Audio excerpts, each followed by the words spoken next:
Have you ever woken up in the middle of the night with your feet feeling like blocks of ice? Or maybe you've noticed that after sitting through your favorite TV show, your legs tingle with that uncomfortable pins and needles sensation that takes minutes to fade away. If you're over 60, these experiences might feel so common that you've started to accept them as just another part of getting older, but here's something important you should know. According to the American Heart Association, what we often dismiss as normal aging could actually be early warning signs that your circulation needs attention. The good news: recognizing these signs early can make all the difference in maintaining your mobility, energy, and in depth. And the today, I'm going to walk you through 7 early signs of possible circulation issues that many seniors experience but few fully understand. More importantly, I'll share what these signs mean for your health and simple, practical steps you can take starting today to support better blood flow throughout your body. Welcome to Senior Health Facts, your trusted home for clear, compassionate health information designed specifically for adults over 60. If living healthier and stronger every day matters to you, please hit that subscribe button so you don't miss future videos that could change your life. Let me paint a picture for you. Imagine your circulatory system as a network of highways that deliver oxygen and nutrients to every corner of your body, from your brain down to the tips of your toes. Now, as we age, something natural but significant happens. Our blood vessels, which were once flexible and elastic like new garden hoses, gradually become stiffer and narrower, more like older pipes that have accumulated deposits over the years. According to Harvard Health Publishing's 2022 research on aging and blood vessels, this loss of vascular elasticity is a normal part of the aging process, but here's where it gets important. When circulation slows down, it doesn't just affect comfort. It can influence your balance, increase strain on your heart, affect the health of your legs and feet, and even impact your mental clarity and energy levels. Many older adults brush off early warning signs because they think it's just cold weather, or it's just my age, or I've always had cold feet, or everyone gets tired as they get older, but your body is constantly communicating with you. It whispers long before it shouts. And those whispers, the cold feet, the tingling, the swelling, they're your body's way of asking for attention. By learning to recognize these early signals before they become disabling or dangerous, you gain more control over your well-being, your independence, and your safety. And that's exactly what we're going to focus on today. Now let's dive into the 7 signs you need to know about. For each one, I'll share a real-life story, explain the science behind it, and help you understand what to watch for. Let me tell you about Walter. Walter is a 68-year-old retired postal worker who spent 30 years walking mail routes through all kinds of weather. These days, every evening when he climbs into bed, his wife jokes that his feet feel like ice cubes under the blankets. Walter always laughs it off, saying, "Poor circulation runs in my family, nothing to worry about." But here's what's really happening. When your hands and feet feel persistently cold, it often means the small blood vessels in these areas aren't receiving enough warm, oxygenated blood. Your body is incredibly intelligent. When it needs to prioritize, it sends blood first to your vital organs, your heart, your brain, your lungs. The extremities, your hands and feet, may be the first areas to cool down when circulation is compromised. This could indicate narrowed blood vessels, reduced peripheral circulation, or possible vascular stiffness. So here's what to pay attention to. Does the coldness happen mostly at night or throughout the day when you warm your hands or feet? Do they warm up quickly or does it take a long time? Is the coldness symmetrical in both feet or is one side more affected than the other? These details matter when you talk to your doctor. Margaret is 72, and she describes the sensation in her legs as feeling like ants walking up and down. It happens especially when she's sitting for long periods, watching her favorite game shows, or working on her crossword puzzles. At first, she assumed it was just nerve compression from sitting, but when she mentioned it to her doctor during a routine checkup, he explained that sometimes this tingling could be related to reduced blood supply to the nerves. Here's the science. Your nerves need oxygen to function properly. Used like every other part of your body. When circulation is limited, those nerves don't receive the oxygen they need, and they signal distress through tingling, numbness, or that prickling, pins and needles feeling. This often shows up in your legs, feet, fingers, and calves. Be mindful when numbness lasts more than just a few minutes, when tingling happens daily, or when these symptoms start affecting your walking or balance. These are signs worth discussing with your healthcare provider. Think about Donna for a moment. By evening time, Donna notices that her socks leave deep, visible marks around her ankles. She shrugs it off, thinking it's just gravity. Fluid naturally goes down during the day. And while that's partly true, prolonged swelling can be a sign that blood and fluids aren't moving efficiently through the veins. The science here is straightforward. When circulation slows down, fluid can pool in your lower extremities, causing puffiness, tightness, or that heavy feeling in your legs. According to the National Institutes of Health's 2021 research on venous insufficiency, this fluid buildup is directly related to circulation challenges. Here are some questions to consider. Is the swelling on one side only or both legs equally? Does it improve after you elevate your legs for a while? Does skin feel tight, shiny, or stretched? One-sided swelling is particularly important to mention to your doctor, as it may indicate a more serious condition. Paul is 75 years old, and he loves his morning walk through the neighborhood. It's his favorite part of the day. The fresh air, the quiet streets, the sense of accomplishment. But lately, he's noticed something troubling. After just a few blocks, his calf starts to ache with a cramping sensation that forces him to stop and rest until the discomfort fades. He assumed it was just old age and tried to push through it, but his doctor explained that this could be related to circulation. Here's what's happening. During movement, your muscles are working hard and need oxygen to function. If blood flow is limited, your muscles essentially protest with aching, burning, or cramping. This is sometimes referred to medically as intermittent claudication, and according to the Mayo Clinic's TW/1023 information on peripheral artery disease, it's a sign that deserves attention. If you experience persistent leg pain during walking that goes away with rest, this is something important to mention to your health care provider. It's not something to ignore or simply accept as part of aging.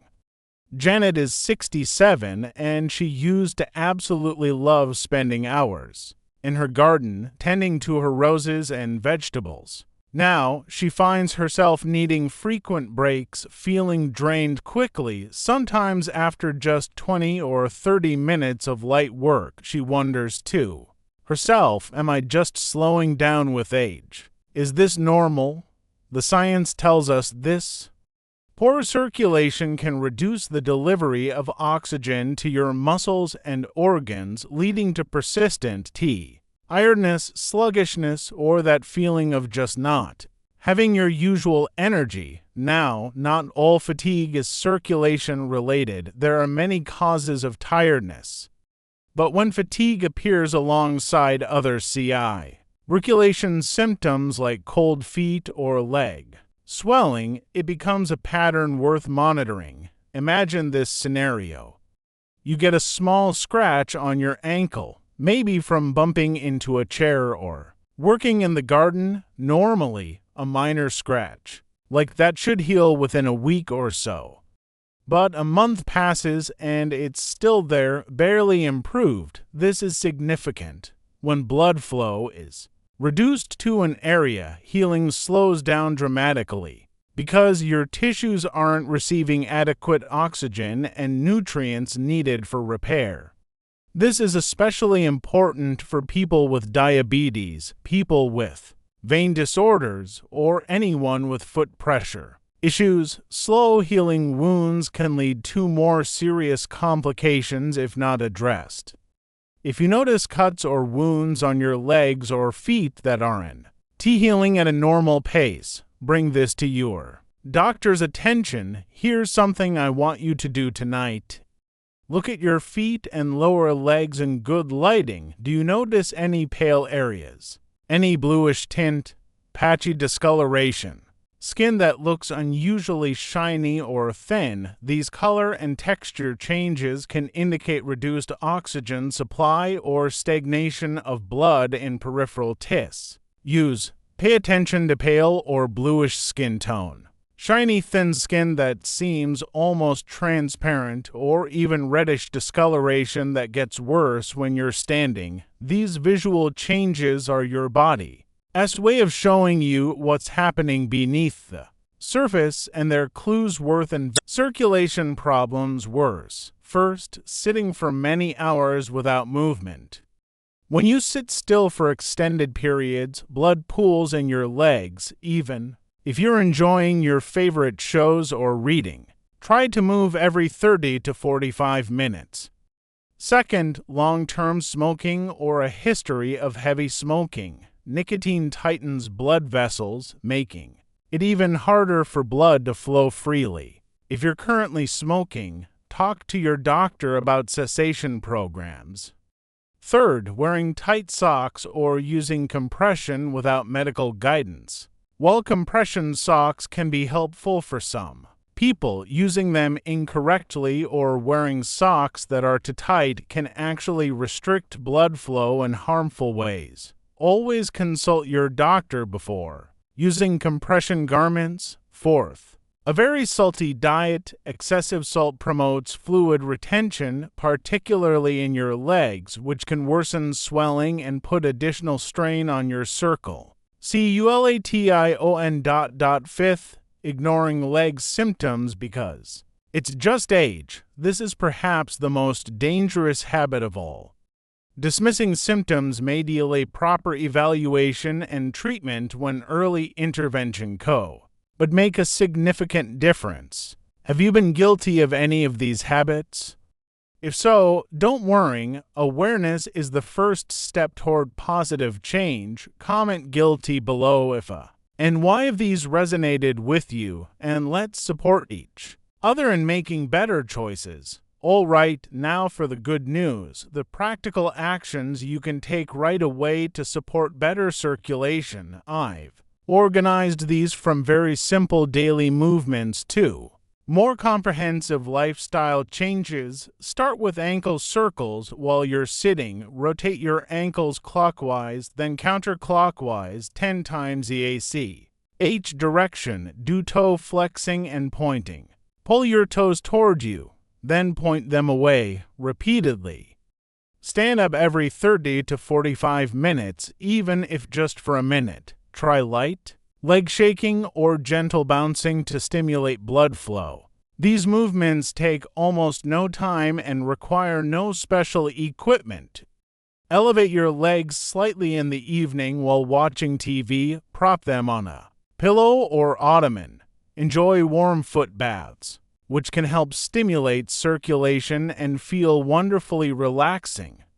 Wear comfortable shoes with proper foot support. Avoid tight shoes that restrict blood flow.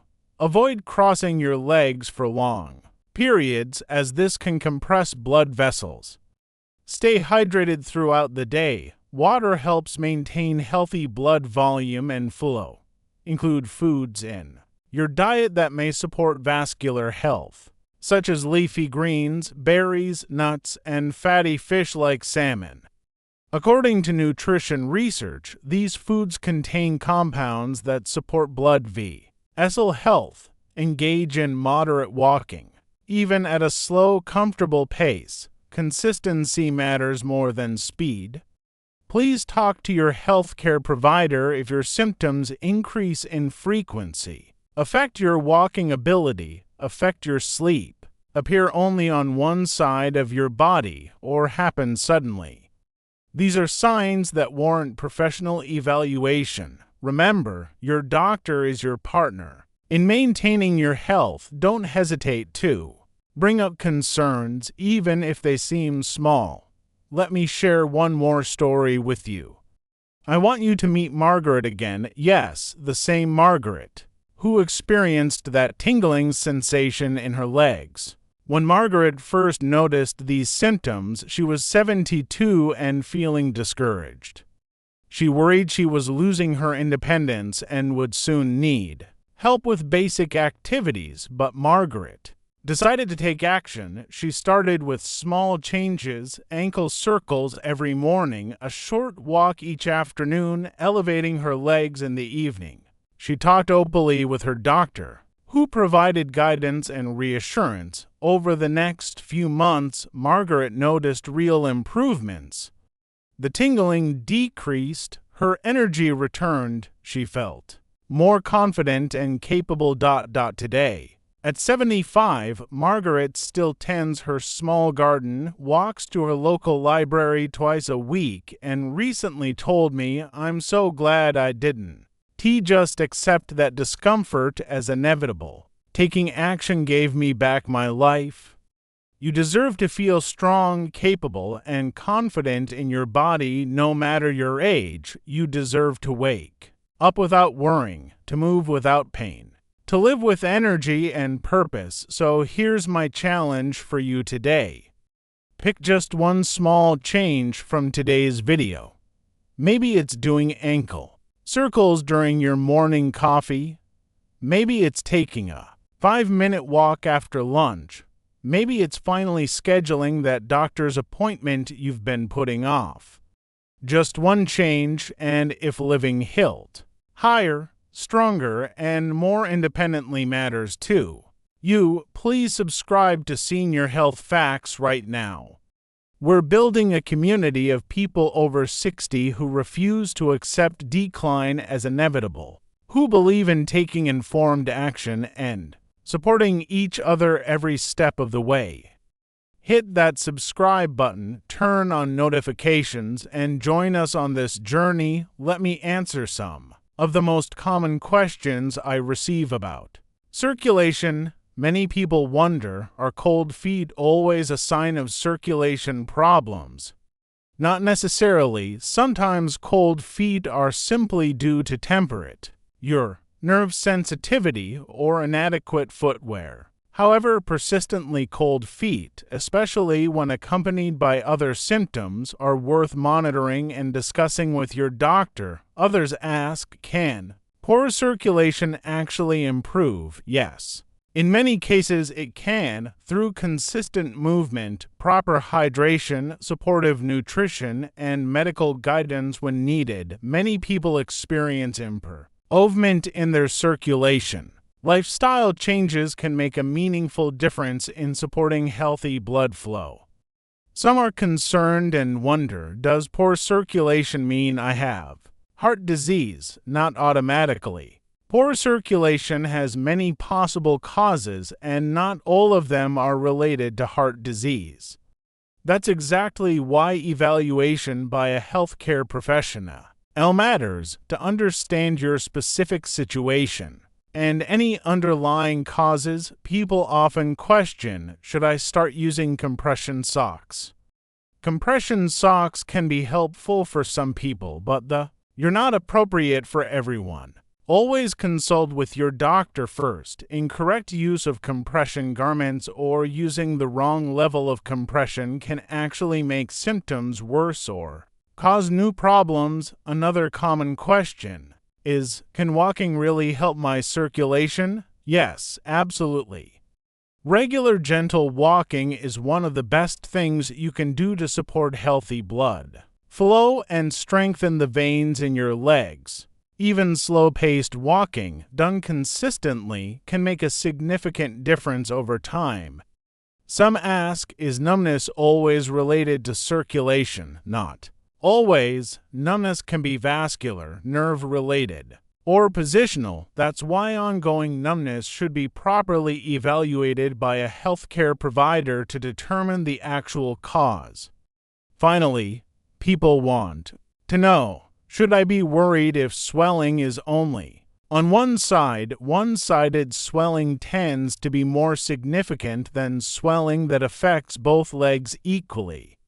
It's definitely something to bring to our doctor's attention, as it could indicate a condition that needs prompt evaluation.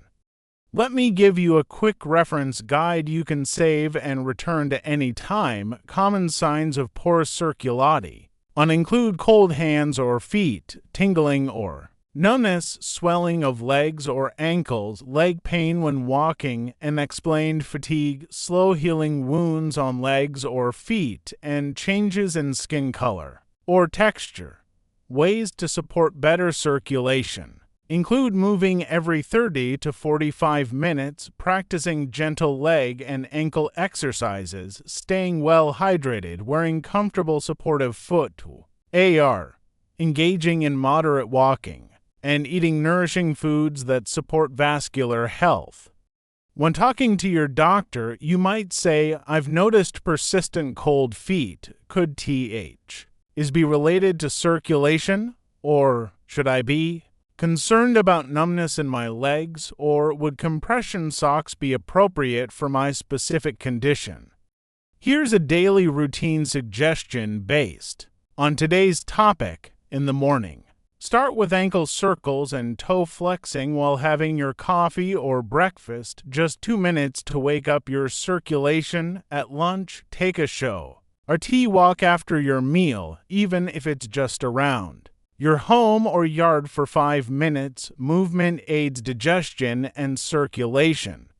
In the evening, elevate your legs for 15 to 20 minutes while watching TV or reading, and enjoy a warm foot bath to relax and stimulate blood flow. As a bonus, before bed, do a quick visual check of your feet and legs in good lighting. Awareness is a form of self-care. Save this routine, print it out if you'd like, and share it with someone you care about. The information in today's video is based on trusted, peer-reviewed sources. Mayo Clinic's 2023 publication on peripheral artery disease describes how reduced blood flow to the limbs can cause pain, numbness, and slow healing. Harvard Health Publishing's 2022 research on aging and blood vessels explains how vascular elasticity naturally decreases with age, affecting circulation throughout the body. The American Heart Association's 2024 Guidank on understanding poor circulation provides comprehensive information on symptoms, causes, and lifestyle factors that influence blood flow. The National Institutes of Health's 2021 research on venous insufficiency and lower leg swelling discusses fluid buildup in legs caused by circulation challenges. These sources inform our content, and I encourage you to explore them further if you'd like more detailed medical information. Now, before we wrap up, I want to remind you of something important. Everything we've shared today is for educational purposes, to help you make informed choices about your health. I always encourage you to work with your doctor or healthcare provider before making any significant changes to your routine, or if you have concerns about your symptoms. They know your personal health history best and can guide you on what's right for your specific situation. Every person is unique, and what works wonderfully for Margaret and Walter might need small adjustments. For you, your healthcare team is your best partner in this journey toward better circulation and improved health. The stories I've shared today are based on common experiences many seniors face, but they are illustrative examples meant to help you understand these health concepts more clearly. Your own experience may differ, and that's exactly why professional medical guidance tailored to you is so important. Take care of yourself, listen to what your body is telling you, and don't hesitate to ask your doctor questions. Thank you for trusting Senior Health Facts with your time today. I'll see you in the next video, where we'll continue supporting your journey toward a healthier, stronger, more confident life.